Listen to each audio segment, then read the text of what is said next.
C'est au creux de ces montagnes, tout au sud du Lesotho, que vivent les Eba-Pouty.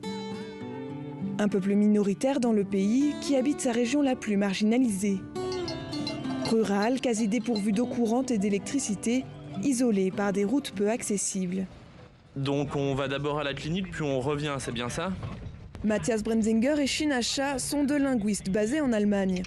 Depuis 6 ans, ils viennent régulièrement dans cette vallée pour enregistrer la langue des Eba-Pouty, le Sepouty, aujourd'hui menacé. Notre estimation, c'est qu'il reste environ 5000 locuteurs. On ne sait pas dans 10 ou 20 ans à quel stade en sera la langue. C'est pour ça que faire ce travail maintenant est si important, tant qu'il y a encore des locuteurs et tant qu'il y a des enfants qui apprennent la langue. Comme beaucoup ici, Matsokolo est très attachée à ses racines. Mais aujourd'hui, elle s'inquiète de voir sa langue disparaître peu à peu. Nos enfants Eba-Pouty maintenant parlent de plus en plus Sesotho. C'est parce que l'école les force à parler Sesotho. Quand on ne sera plus là, ils ne sauront plus qui ils sont. Sauver le Sepouty, c'est sauver l'identité du peuple. Son mode de vie ancestral ayant disparu sous l'influence Basotho, seule la langue le distingue aujourd'hui. C'est pourquoi Malilo, une commerçante du village, donne de son temps au projet. Nous, les Eba-Pouty, nous savons seulement parler Sepouty. On ne sait pas l'écrire.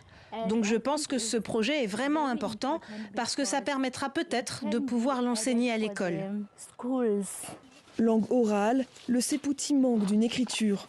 Alors la création d'un dictionnaire est une priorité pour les linguistes. Avec un groupe de locuteurs, ils tranchent mot après mot sur l'orthographe et la grammaire à adopter. Certains locuteurs l'écrivent, mais ils l'écrivent chacun à leur façon. Ce n'est pas standardisé. Mais ils voudraient vraiment que ça le devienne, parce qu'ils voient que c'est nécessaire pour pouvoir créer du matériel pédagogique. Le projet prend une nouvelle importance aujourd'hui, car le Lesotho envisage de reconnaître le Sepouty comme l'une de ses langues officielles. Il cesserait alors d'être exclu des structures publiques. Nous voulons que le Sepouty soit enseigné à l'école et nous voulons aussi être libres de parler Sepouty. Par exemple, quand nous allons à la clinique, c'est important que des gens connaissent la langue, car les personnes âgées ne savent pas parler anglais ou Sesotho.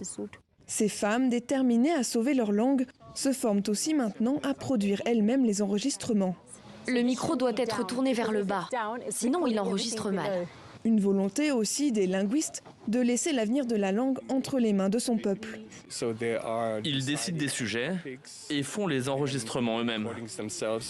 C'est important que le projet, une fois qu'il sera terminé, que nous aurons fini de travailler dessus, puisse perdurer. Comme le Sepouty, plus de 300 langues sont menacées en Afrique, soit une langue africaine sur 10.